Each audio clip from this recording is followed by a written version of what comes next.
Syria এতে চেনা ছন্দে ফিরেছে আর্জেন্টাইন গোলমেশিন লাউতারো মার্টিনেজ। দৃষ্টিনন্দন গোল, দলের জয়ে সামনে থেকে নেতৃত্ব, এ যেন captain leading from the front.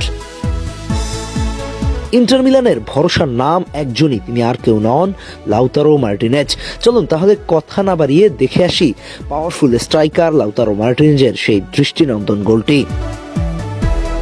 ডিবক্সের সামনে থেকে সতীর্থ ফ্রান্সিসকো পিও এসপোসিতো দারুণভাবে বলটা বাড়ান ক্যাপ্টেন লাউতারো মার্টিনেজের উদ্দেশ্যে। মার্টিনেজ ততক্ষণে ডিবক্সের মধ্যেই অবস্থান করছিল, তবে মূল খেলাটা দেখান বল রিসিভ করার পরে। আপনি যদি খেয়াল করেন দেখবেন বল রিসিভ করার পরে ডান পায়ে ছিল, কিন্তু ততক্ষণে গোলকিপার লাইনে চলে এসেছে। যদি সে ডান পায়ে শট নিতেন তাহলে হয়তোবা গোল হওয়ার চান্সটা কমে যেত। ঠিক তখনই মুহূর্তের মধ্যে সিদ্ধান্ত নেন বলটাকে বাঁ পায়ে মারার জন্য। পায়ের ব্যবহারটা দেখেন, লেফট ফুটে যেভাবে চালিয়েছে সেটা দারুণ ছিল।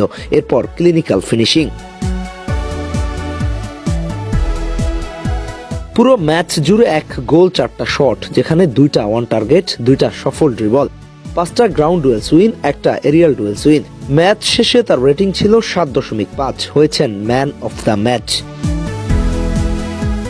আটালান্টার বিপক্ষে এই জয়ের মধ্য দিয়ে 16 ম্যাচ থেকে 36 পয়েন্ট নিয়ে সিরিয়া এর পয়েন্ট টেবিলের শীর্ষস্থান দখল করে নিয়েছে ইন্টার মিলান।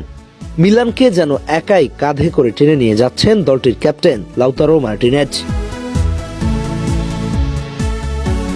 এই মৌসুমে সিরিয়াতে ইন্টার মিলানের জার্সিতে লাউতারো মার্টিনেজ আবারও চেনা ছন্দে। 16 ম্যাচে 9 গোল ও 3 অ্যাসিস্ট সহ তার মোট গোল অবদান 12টি, যার কোনো গোলই পেনাল্টি থেকে করা নয়। গোলদাতার তালিকায় তাই তিনি শীর্ষ সারিতে।